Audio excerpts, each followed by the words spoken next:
Um, so the prompt was, so what does community mean to me?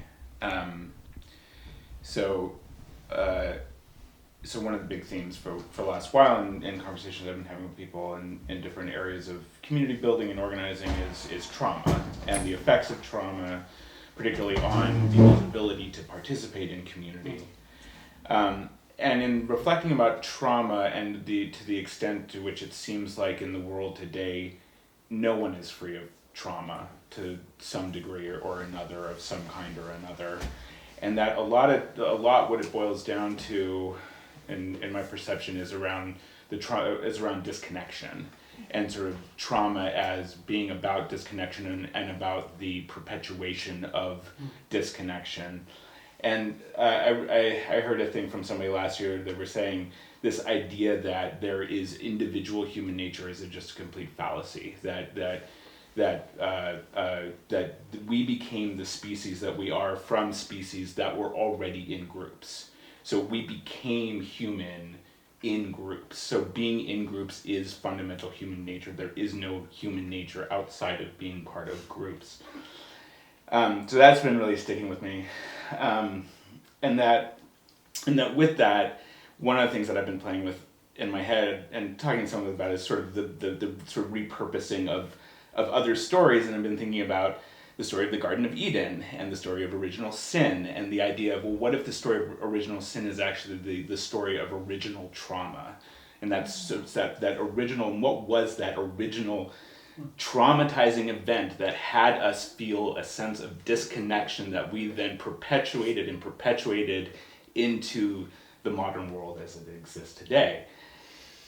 And so then, of course, the question is, how do we heal that trauma? How do we go back and heal that fundamental sense of disconnection? How do we regain a sense of belonging? How do we regain that sense of interconnection where we have as a culture, as human beings, a sort of sense that doing harm to others or to life outside of sort of natural cycles of life and death is just unthinkable, because to do some harm to an ecosystem would be like cutting off your own arm. Like, how do we rebuild that?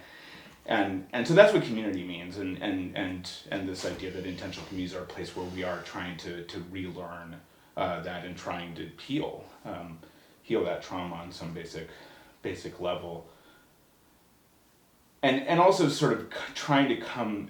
This is where I think grief work really comes into play and is really important. And somebody else said this idea that, like, this sense of belonging that we're all striving for, like, you can't undo the trauma that you've experienced. You can heal from it, but the scar is still going to be there. So to some extent, in that our search for belonging, to some extent that boat has sailed for all of us alive in the world today, except for the few pockets of uncontacted people, as they're referred to, that exist in the world.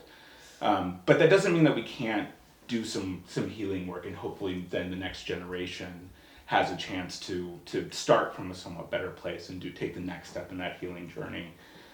So that's a lot what community is about for me.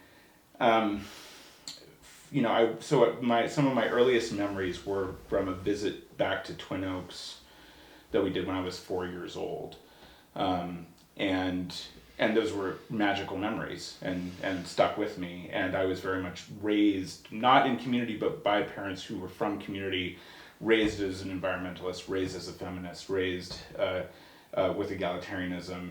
And remembering, growing up in school, and it's like, none of it ever made sense to me. It's like, it was always just like, none of this ever makes sense.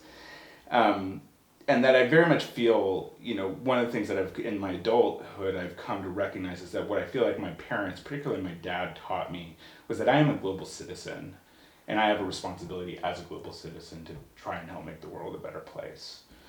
And so that's a lot what I feel like I live out of, and why I do what I do in intentional community, and why I'm working for the FIC. And I've said it before, if I all of this is just a vehicle towards that end.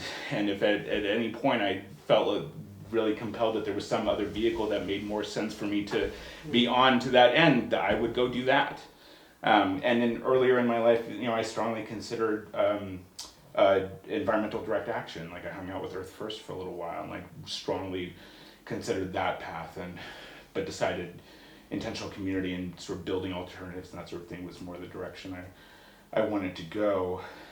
But I remember, I remember being 13 years old, 1993, and talking with my older half brother and saying, I'm worried that in like 20, 30 years the world's really gonna be falling apart, and here it is 25 years later, and we're staring at the cusp of that, and so that's still very real for me. I'm really still fundamentally why I'm here, and trying to regain whatever sense of belonging and community that I can have, and hopefully help bring people together so that they can help have more of that as well.